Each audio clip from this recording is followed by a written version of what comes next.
Coming up next on KPBS Evening Edition, Mayor Jerry Sanders says San Diego's structural budget deficit is over.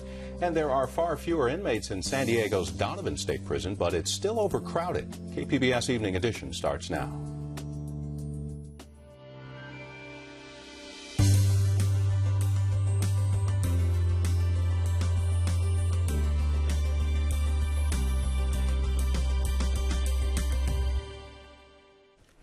Hello, thanks for joining us. I'm Joanne Farian. And I'm Dwayne Brown. San Diego's mayor says the city's structural budget deficit is over. But what does that really mean?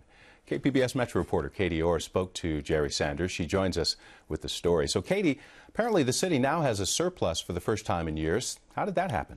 Well, Dwayne, the city's been making a number of changes to try and reduce its costs. Among those are outsourcing some city services, streamlining the way it does business. They've also made cuts to employee compensation and have eliminated some city positions. Now that, combined with an increase in revenue, has led to this projected $16.5 million surplus. And Mayor Sanders says this has also eliminated the city's structural deficit, which was its problem of spending more than it takes in.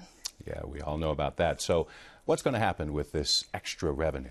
Well, the mayor has several things he'd like some of the money to be spent on. They include increasing hours at city libraries and rec centers, also putting some of the money into a reserve fund for emergency infrastructure projects. He would like to see some of the money spent on a new fire station alert system, and he would like to add 15 cadets to the next police academy. But the mayor says next year's budget is still uncertain. They won't know until April what that picture will be like, but he's anticipating it will be balanced, if not having a surplus as well.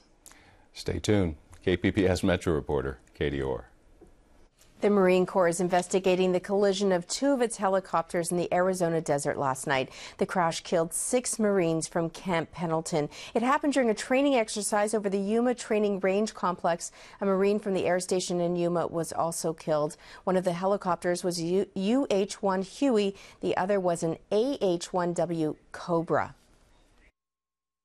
KPBS Home Post blogger Beth Ford Roth has been following the story and the response to it. She joins us now from the news center. Now, Beth, we've heard of other military helicopter crashes in recent months here at home. What can you tell us about these training missions? Well, the Marines that were on this training mission were scheduled to be deployed to Afghanistan, and so they were preparing basically for war. The terrain in that area is very similar to the terrain in Afghanistan. We're learning now that there were explosives on board both helicopters, both the Cobra and the Huey. This was taking place at night, so they were probably wearing night goggles, which limits depth perception. They were basically preparing to be in a warlike situation, and so training is very dangerous, and as we learned, it can be fatal. Now, you've also been following the reaction to the news on social media, places like Facebook. What are people saying? Well, on the Camp Pendleton Facebook page, scores of Marines and Marine families are just pouring out their heart. You know, they really feel for the families of those who died last night because they know it could be them. You know, training is a scary thing for a Marine family because you don't always come home safe. You are preparing for war. And so people are just, you know, sending thoughts and prayers and just a lot of empathy that it could happen to us. And people get phone calls from family members in other parts of the country when they hear that there's been a training accident, wondering, you know, could it be the Marine that belongs to my loved one. KPBS Home Post blogger Beth Ford Roth. A state lawmaker from San Diego County says Marines videotape urinating on Taliban corpses shouldn't be court-martialed. Defense Secretary Leon Panetta ordered an investigation of the video. It went viral on the internet last month. State Senator Joel Anderson and 9 other Republican lawmakers wrote Panetta asking him to consider the incident in context of battlefield conditions. Their letter says what the Marines did was disgusting and wrong, but there are appropriate non-judicial responses that would send the correct message to our troops and to the world that we do not condone this wrongful behavior. Congressman Duncan D. Hunter sent Panetta a similar letter last month. San Diego Unified School District once again got a negative rating for its financial outlook. This is the second time in 4 months that Moody's Investor Service has given the district poor marks, citing poor budgeting practices and low operating liquidity. But the district did get a relatively strong rating for a new round of construction bonds. Moody's says the district debt is manageable, also on the plus side, a diverse tax base. 7 other school districts in the county are on a state list of schools that might have trouble paying their bills in the next few years. The State Department of Education issued its list twice a year, but it's based on their finances as of last October, the 31st. And the situation could be different now that Governor Brown has released his budget. The Postal Service says it will shut down its processing facility on Midway Drive. The closure is a cost-cutting measure expected to save more than $2 billion a year. The Postal Service plans to close and consolidate more than 200 processing plants across the country. A new report from California's legislative analyst says the state will probably miss its court-ordered inmate reduction goal by the deadline next summer, but it's making steady progress. The report also predicts a shortage of high-security prison beds. As more nonviolent offenders transfer to county jails, prisons are being left with too many low-security facilities and not enough beds for more serious offenders. Joanne has more on this at the roundtable.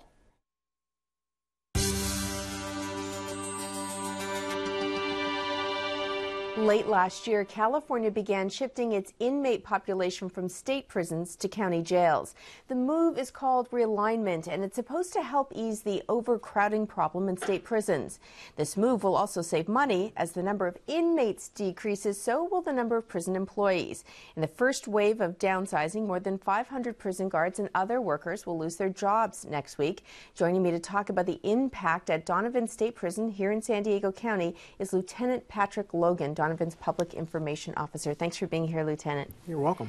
So before realignment began last fall, roughly how many inmates were at Donovan State Prison? We were looking at approximately 4,800 inmates that we had within our system there at Donovan. And we know at KPBS, we spent some time at your prison. We actually have some video of the crowding where we saw inmates in bunks in gymnasiums. Do we still see that? Since realignment's been enacted on October 1st, 2011, we're no longer within our gyms for housing. We've also deactivated all of our bunks that we had on our day room floors of our housing units, and inmates are within the cells for the first time in a long time. So how many fewer inmates are there? We're looking at roughly approximately 1,000 inmates or so. So we went to the state website just to get a snapshot in terms of before realignment and after, and we want to put up this number as well. We know that on September 15th, according to the state, there were 4,341 inmates. February 15th, 3,693. It seems so dramatic so quickly. Why is that? I would attribute it all to realignment. We're taking a lot of those low-level offenders that, that revolving door that keeps coming back in, and we're shifting them over to the county now. And we're only housing serious offenders. We also know that even according to the state, Donovan State Prison was built for 2,200 inmates. You still have 3,700 there. Correct. We know they're not in gymnasiums, but how are they being housed if we still have more than we're supposed to? They're being housed within the cells. We have 2 bunks to each cell, and from my understanding, design capacity is designed for 1 inmate per cell. And also, now, along with realignment comes layoffs. The number I mentioned earlier, that's a statewide number, and we know this is only phase 1 of layoffs. At Donovan, are people going to be losing their jobs? We're looking at possibly some staff losing their jobs. We've tried everything we can to try to mitigate some of those. Voluntary transfers, we have a lot of people retiring right at this moment. Voluntary demotions. We've been trying everything we can to try to mitigate that down there. Because this starts happening next week, these layoffs. Correct. Do we know what positions will be eliminated at Donovan? We're looking at anywhere from officers down to our office assistants, so the gamut. I know also you have even psychologists, correct. Library techs. I mean, Correct. These are the people who could be gone, dentists. Correct. So presumably that means, I want to call it service, less, fewer programs. I wouldn't say fewer programs. We're increasing the number of programs that we have just because we have less inmates, so there's more accessibility for the inmates to get there. But we're having to do more with less now and change the way we do our business. So from a day-to-day operations point of view, you've been at Donovan before realignment, you're there now. Tell me how the day is different. A lot of staff right now, because we have a hiring freeze on, are doing 2 and 3 jobs where they would only be doing their one job. However, everybody's doing a really good job at that, and we're maintaining. The institution itself is a lot safer, not only for the staff and the inmates, but the public as well. Our yard sizes that we had are smaller. Our class sizes in our education are smaller, which just relates to safety. And do you see the population declining even more going forward? Yes, I do. Okay, Lieutenant Logan, thank you so much for being here. You're welcome. Thank you. Some alarming news from health officials who report more young adults in San Diego County are using heroin. I'll look at the reasons why in just a moment. Also ahead, the debate over a proposal to cut red tape involved in development decisions. This is KPBS Evening Edition.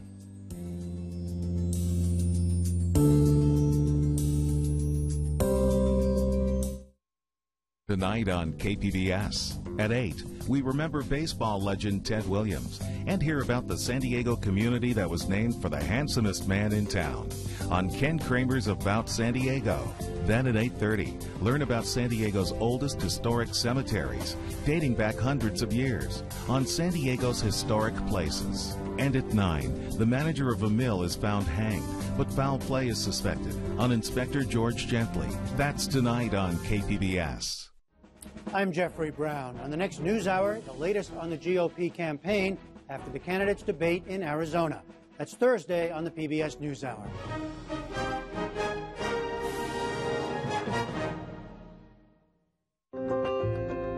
The American people have named PBS the most trusted source of news and public affairs for the 8th year in a row. Trust. The American people have spoken. Thank you. KPBS Evening Edition is made possible by Joan and Erwin Jacobs and by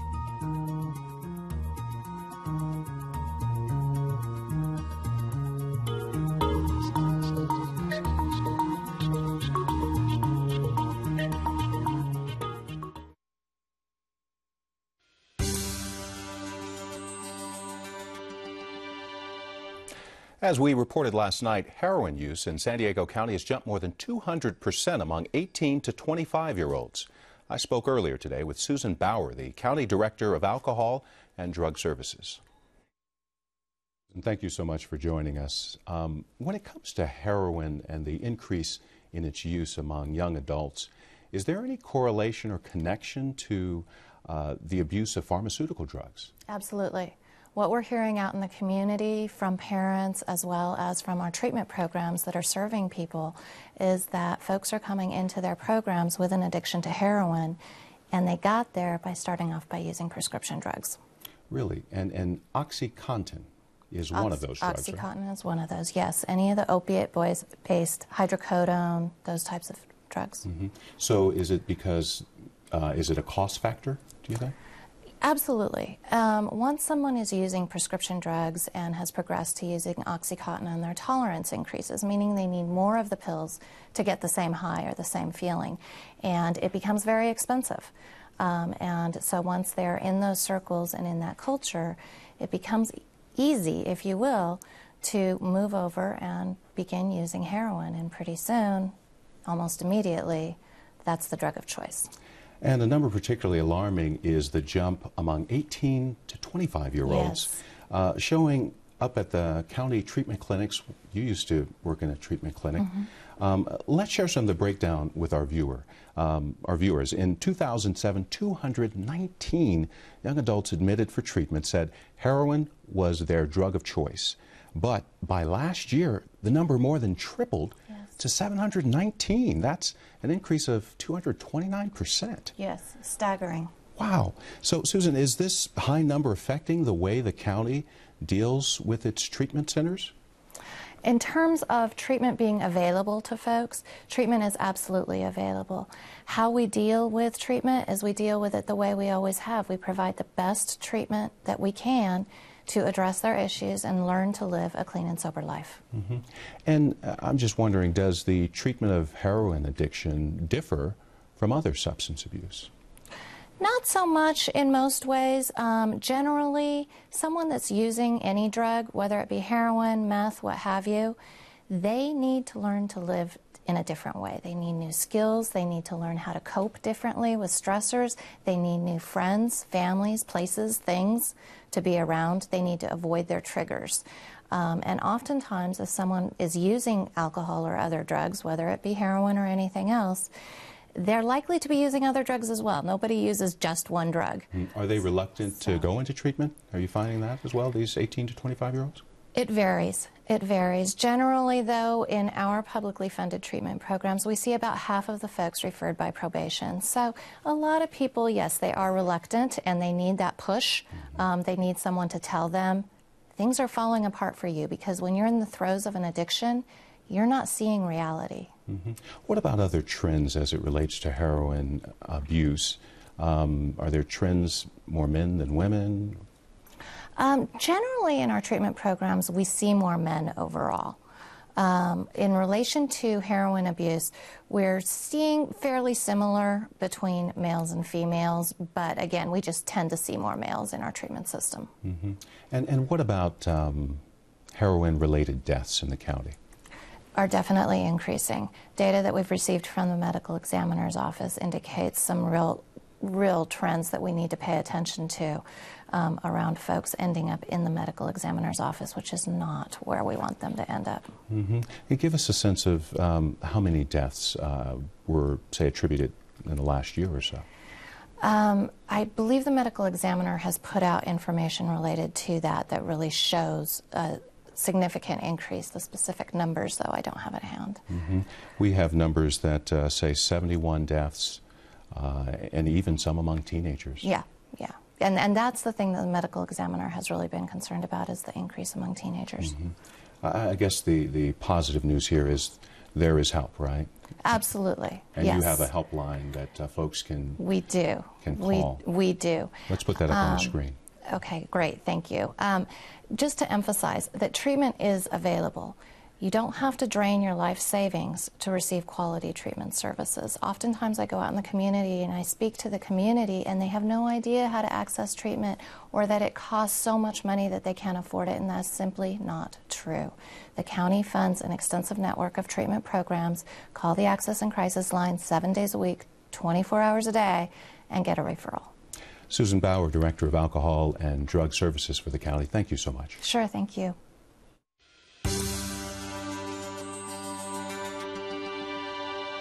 It can take developers more than a decade to get permits to build in San Diego's backcountry. County supervisors are about to vote on recommendations to cut red tape to speed up the process. KPBS reporter Allison St. John says residents are afraid their local planning groups are going to be sidelined. John Turner has lived in Valley Center for 14 years.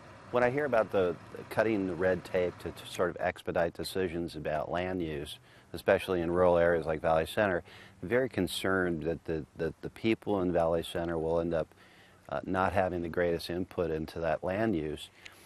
It's not like people in Valley Center are against development, but it's got to be prudent and it's got to be over a thought-out period of time. It can't be just done for economic reasons because the county needs tax dollars, or that there's a proposal that this will create so many jobs. Hans Britsch nearly lost his home 4 years ago when plans surfaced for a road that would have cut right through his cactus farm to a new development that wasn't even permitted. They were cutting through our property, through our home. So at our expense, they were trying to develop their development. And so, after a lot of fighting, 3 years of fighting, we were able to finally get the road off the map.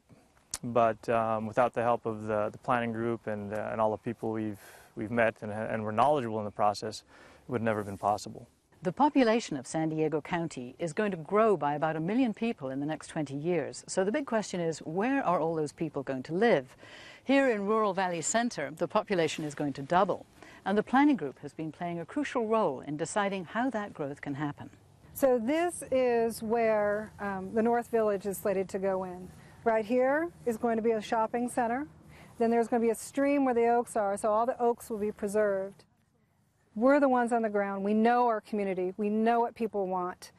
We know what will sell in our community. And we work with a developer to come up with something that is a much better product than they could have come up by themselves. And we do it for free. This major new development will bring 800 new homes and 400,000 square feet of commercial space to Valley Centre. The developer, Jerry Gaughan, says he saved money by holding public workshops put on by the planning group. It's so important that the information that we receive early on, before we really start drawing anything, helps us design and really give the community something they want, instead of going through a process that we think they might want, and then finding out after we spend all our money, which is in some cases hundreds and hundreds of thousands of dollars, to find out it's something they don't want. We basically look at the oak trees that you see here in the background. We incorporate all these different types of oak trees, carefully watching the environment, and we incorporate all those oak trees into our design. There are some projects that are being denied. These type of projects are people that are basically coming in and trying to force in their idea instead of the idea of what the people that live there, that have to live with it. But civil engineer Ivan Fox says some land developers have found it impossible to work cooperatively with planning groups. Sometimes we use a term of caves. Maybe you've heard that. That's citizens against virtually everything. Fox is in favour of a red tape task force recommendation to eliminate planning groups and instead have more limited public input only in the early stages of a project. I want to remove the high cost. There's a tremendous cost associated with land development, and I don't think in the end we end up with a better product. We just end up with a more expensive product. Supervisor Bill Horn, who initiated the Red Tape Reduction Task Force, knows there's too much support for local planning groups to eliminate them altogether, but he would like to limit their role. These communities can still have their planning group. I think the issue here is liability. If you look at everything that he has done, it makes you very suspicious that he's, we know he's very property rights, and it makes you suspicious that he wants to curtail the democratic process so that the developers can get their projects in more quickly. A lot of people are too busy with their own lives, much less have time to have input to go to meetings. People are raising kids, they're taking care of their families, trying to make a living in a very difficult environment. And when you shorten the process down and eliminate some of that input, I think what you get is a very bad decision. That story by KPBS reporter Allison St. John. The county supervisors will take up the recommendations of the Red Tape Reduction Task Force next Wednesday. In just a moment, we'll show you how some furry friends are teaching children an important life lesson. This is KPBS Evening Edition.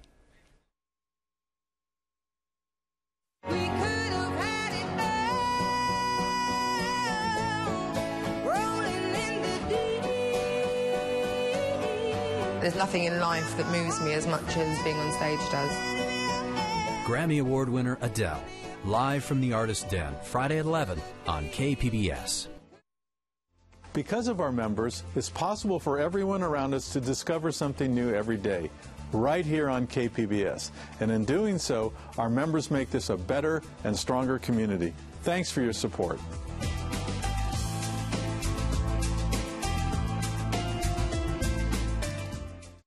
On Nova. Flying along the coast here is a horrifying experience.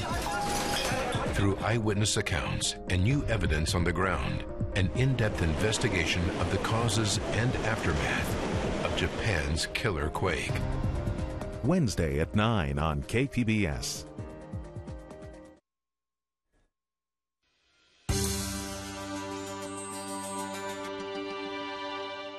Tonight on the Public Square, a follow-up to a story about water bills. Earlier this week, we told you about an investigative news source report that questioned increasing water rates while the city of San Diego's water department sat on a huge cash reserve.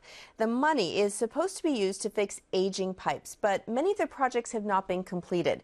San Diego's chief operating officer took exception to the report. In a memo to City Council, Jay Goldstone writes, "The reporting was very misleading. The article claims the Public Utilities Department is sitting on $630 million in excess funds. That figure was a snapshot in time and is out of context. Well, Investigative News Source, the nonprofit journalism group and a media partner of KPBS, responded to the criticism. This comes from Executive Director Lori Hearn. She writes in an email, "These are the facts. The Public Utilities Department is collecting surpluses from the ratepayers, and hundreds of millions of dollars in ratepayer and bond proceeds are sitting unspent. These were the conclusions of the Independent Rate Oversight Committee, the citizens the mayor appointed to monitor the ratepayers' money." Well, you can join in on this conversation by following us on Twitter, liking us on Facebook, and of course you can always send me an email, jferrian@kpbs.org, and you can see those reports on our website. That's at kpbs.org/evening edition. The San Diego Humane Society is teaming up with 2 after-school programs in City Heights. Project Trust is designed to teach children compassion and respect for all living things. Yeah, I know, honey.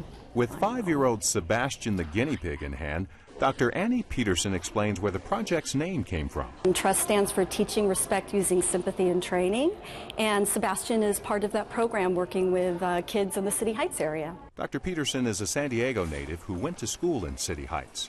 She says the idea came after seeing stories about the mistreatment of animals in the news. Right now, the after-school program uses mostly rabbits and guinea pigs, but may eventually add dogs and cats to the mix. Good boy. It's best to start with people at a really young age and help them to understand how we feel can be very similar to how animals feel. And when we treat each other with respect and treat animals with respect, it really makes a better community. The Humane Society and SPCA have been serving San Diego since 1880. These are some of the animal pictures students have drawn for a poster contest. Dr. Peterson says Trust is a 3-week program for kids between the ages of 11 and 13 at Horace Mann Middle School. There you go. You can keep these in here. So the groups are very small, 7 or 8 students, and then we're hoping to keep repeating the classes over the course of the school year. Right now, you're just getting to know your animal. Each student also receives a tote bag full of items to care for their animal friend, a journal to keep track of its progress, a bag for treats, and this positive reinforcement device called a clicker. And so the animals will eventually learn that when they hear the clicker, that means that they're going to get a treat because they did a behavior that we liked. Yeah, that rabbit didn't react to the clicker. The Humane Society is teaming up with Pro Kids and the First Tee of San Diego, all after-school programs designed to enrich the lives of children from low-income families. You can watch and comment on any of the stories you saw tonight on our website, kpbs.org/evening edition. And thanks so much for joining us. You have a great night. And here's a look at your forecast.